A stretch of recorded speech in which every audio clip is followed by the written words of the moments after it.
जय श्री कृष्ण मित्रों, आज हम सुनने जा रहे हैं वैशाख मास की पूर्णिमा की कथा। वैशाख मास में आने वाली पूर्णिमा को बुद्ध पूर्णिमा के नाम से भी जाना जाता है। मान्यता है कि इस दिन दान पुण्य करने से व्यक्ति महाफल की प्राप्ति पाता है और बुद्ध पूर्णिमा की इस कथा को सुनने से व्यक्ति को संपत्ति और संतान सुख की भी प्राप्ति होती है।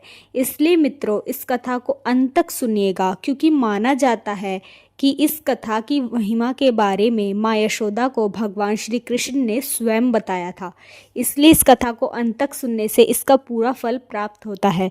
कथा शुरू करने से पहले आप कमेंट में लिख दीजिए जय श्री कृष्ण। एक बार की बात है, द्वापर युग में एक दिन यशोदा माता ने भगवान श्री कृष्ण से निवेदन किया कि वे उन्हें ऐसा व्रत बताएं जो स्त्रियों को मृत्यु लोक में विधवा होने के भय से मुक्ति दिलाए और मनुष्य की समस्त मनोकामना पूर्ण करने वाला हो। इस पर श्री कृष्ण ने उन्हें बताया कि स्त्रियों को सौभाग्य और संतान सुख प्राप्त करने हेतु 32 पूर्णिमा व्रत करना चाहिए। यह व्रत भगवान शिव की कृपा प्राप्त कराने वाला है, अचल सौभाग्य देने वाला और जीवन के कष्टों का नाश करने वाला है।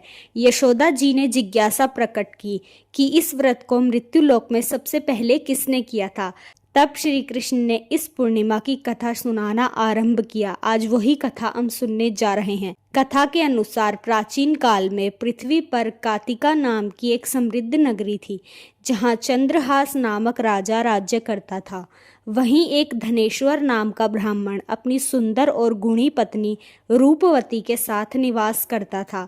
उनके पास धन धान्य की कोई कमी नहीं थी, परंतु वे संतानहीन थे और यही उनके जीवन का सबसे बड़ा दुख था। एक दिन एक महान योगी उस नगरी में आया और सभी घरों से भिक्षा लेने लगा, सिवाय धनेश्वर के। योगी कभी भी उनके घर से भिक्षा नहीं लेता था। एक दिन जब धनेश्वर ने यह देखा तो उन्होंने योगी जी से इस बात का कारण पूछा। योगी ने उत्तर दिया कि वह संतानहीन के घर का अन्न स्वीकार नहीं करते, क्योंकि ऐसे अन्न को पतित माना जाता है। यह सुनकर धनेश्वर अत्यंत दुखी हुआ और योगी से संतान प्राप्ति का उपाय पूछने लगा।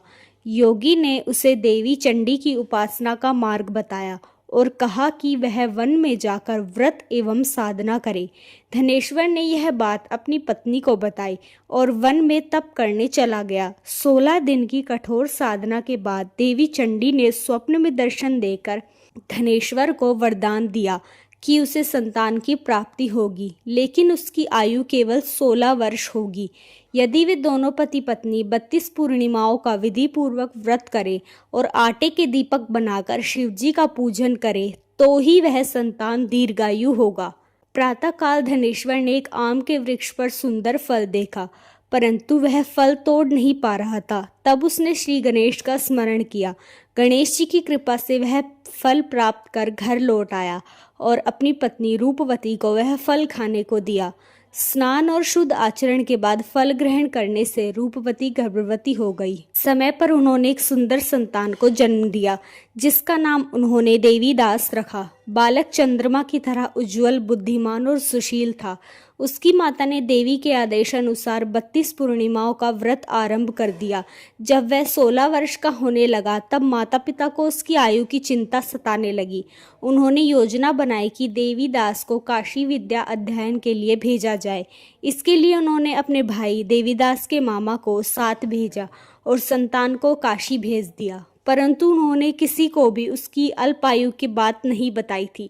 एक दिन वे एक गांव में रुके, जहां एक ब्राह्मण की कन्या का विवाह होने वाला था।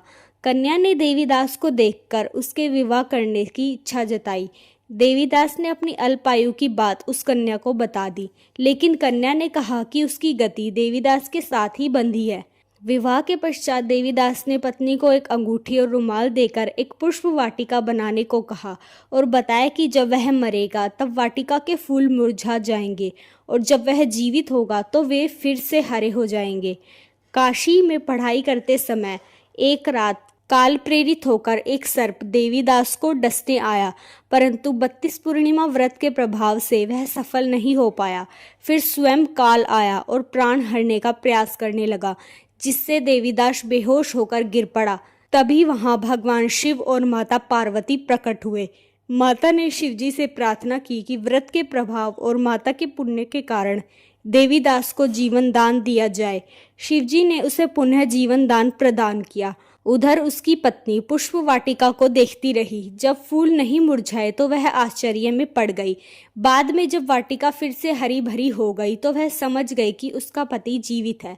जब देवीदास काशी से वापस लौटा तो उनके ससुर भी उसे खोजने ही वाले थे। संयोगवश देवीदास अपने मामा और पत्नी के साथ वहां पहुंच गया।